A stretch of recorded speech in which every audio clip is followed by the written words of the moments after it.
So we got ourselves a One Piece episode last night, alright? I had to record it today. I didn't get home from work until like 12 at night, and by the time I finished watching the episode around like 1:30, I was dead, yo. I passed the fuck out. But I'm up bright and early for you guys, recording this review, took some notes. We got ourselves a pretty good episode last night, if I do say so myself. I really liked the episode last night, alright?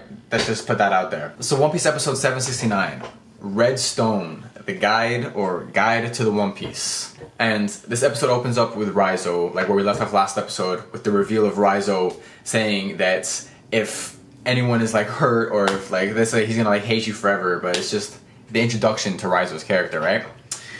And the crew's walking down like the stairs of the elephant tree, like down into like the depths of this fucking tree. And everyone is like supremely disappointed with Raizo's character design. They were extremely disillusioned, it's a better word to use. Like they had all these visions of what Raizo was gonna look like. And he didn't end up looking like the ninja they thought he was. He's got this big ass fucking head, he's got like the hair, he looks like Eku, the bad guy from Samurai Jack, yo. You know what I'm talking about, yo. I'm not even gonna put a picture up.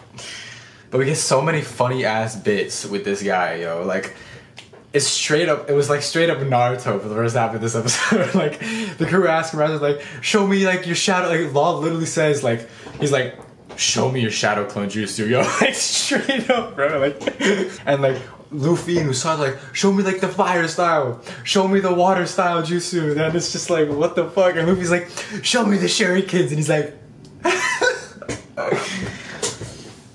unbelievable, bro. Like, what the fuck is this? Even the way Raizo runs, yo, he runs with his arms like back like that, yo. Like a fucking ninja, yo. Nin.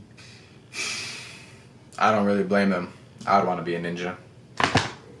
That was funny when Frankie was like, super! And then he like looks at Raizo and he's like, all boys love ninjas. And everyone's like,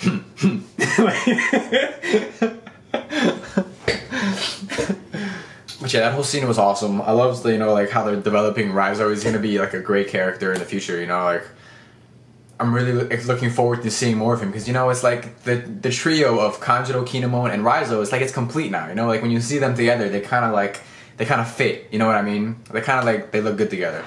And we've seen so much of the samurai from Wano with the crew so far. They're with us through Punk Hazard, Dressrosa, and Zoa, and like Zoa's almost over at this point, so like they've been with us for a while. It's like we made another friend, you know what I mean? He's a good guy, Raizo. And into that, you know, it's like, before we talk about Robin, let's talk about, you know, the scene with Kinemon, Kanjuro, and Raizo when they were walking to the top of the whale tree. And Kinemon and Kanjuro and Raizo saw Zo for the first time, like the city, since they got there. And they saw how ravaged it was, how destroyed it was. And that's one of my favorite scenes of the episode. It really tugged at my heartstrings when Raizo, he's like, I'm gonna do everything I can to avenge you guys. You know, I'm gonna do everything I can to like make up for this. And I don't know, man. I really can't wait for Wano. I love all the characters. I can't wait to see Samurai. I can't wait to see more Ninja. Like, we're gonna get to see more Samurai and Ninja, guys. Like, we're gonna get to see sword fights and ninja fights. It's gonna be fucking insane. And I felt like that scene when they were like crying, I felt like it was animated really well. I felt like they showed a really awesome shot of Luffy with like the wind blowing in his hair and he just didn't even say anything. He's just smiling and like, just like respecting their time, and he's like understanding of like where they're coming from because he feels the same way, and he's just smiling because like he knows, like he likes this guy already, you know, like ugh. Alright, so let's talk about Robin. Alright, so in the beginning of the episode, when Robin first comes down the stairs, there's like a really awesome shot where like she looks at the poneglyph and like the red poneglyph is in her eyes, right? We get to see like a little flashback of Robin, you know, back in Ohara, just to like reiterate like who she is for like newcoming fans and stuff if you haven't watched Water 7. But it was quick, it wasn't like too long, it didn't like take me out of the episode. And I fucking love Robin, you know? Hell yeah. But we can see how interested and how happy she is to see another poneglyph, you know what I mean? Like she's just like a little child again, like waiting to read something that only she could read, you know, it's like what she lives for, like the fucking poneglyphs, and it's like, she like hops over to the poneglyph and like sticks her hand on it, and she's like reading it, and that's when it cut to like the whale, like to like the ninja scene and stuff, like we saw that all before, But I wanted to talk about the ninja stuff first because I just wanted to get that out of the way because there were some crazy revelations in this episode. All right. So at the end of like the scene with Kinemon, Kanjuro, and Raizo, like, where they were like grieving over like the city, you know, like Nekomamushi shows up and he's like, guys, Robin finished translating the poneglyph, basically is what he said. And I was like, oh shit, and it cuts to the scene of Robin and Nami, and Robin's like, Nami, what do you think of this, you know? And Robin and Nami's like, this is what the poneglyph translated to? And she's like, yeah, and Nami's like, I think we can like draw this on a map of like where this like leads to. And you're like, what? Like, what is she talking about? Like, what's up with this red poneglyph?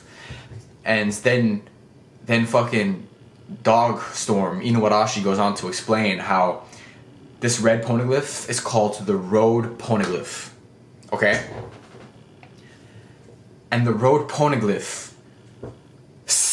emphasis on the poneglyphs, lead to the final destination of One Piece. The One Piece. Okay? Raftel. These 4 poneglyphs lead to Raftel, the last island. And how? How do they lead to Raftel, you may ask? I'll tell you. Let me explain. See, each of these poneglyphs lead to a single destination. So this poneglyph right here that the Straw Hats have will lead to a singular destination, right? And the 3 other poneglyphs will lead to 3 other separate locations, right? Maybe there's treasure at those locations or like something. But if you put them on a map, those 4 locations, right? In the very middle, the cross divide of all 4 of those sections is where Raftel is. So you need to get all 4 of the fucking road poneglyphs to be able to find Raftel. And the only person to have ever done that is Gold D. Roger himself.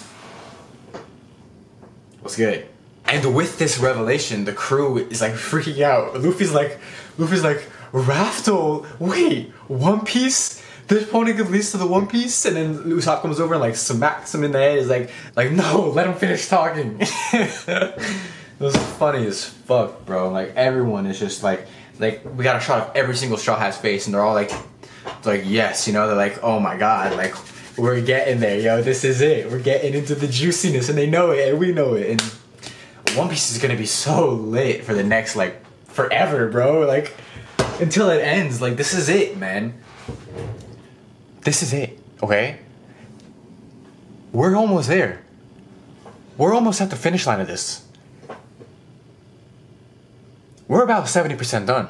And we're getting into Wano. Yeah, I'm getting really close right now, okay? Getting really intimate with you, because this is important. We're almost fucking done, guys. Maybe like 10 more years of this shit. And I know 10 years doesn't sound like a long time, but it's not that long. We're getting into the final stretch. Wano next year. The Reverie arc next year. There's all these fucking revelations. I may end up making a separate video about how the Reverie arc is going to be entering next year. Like, I don't know when, if Wano is going to be going on at the same time. Okay. I'm done. That's it for the review. I was trying to make it as short and sweet as possible for you guys. Thank you for watching, guys. We're almost at 100 subscribers. We're at like 92 subs, 93 subs or something. That's fucking crazy. Almost at 100. I'm getting Final Cut very soon, okay? I have my video camera coming in the mail.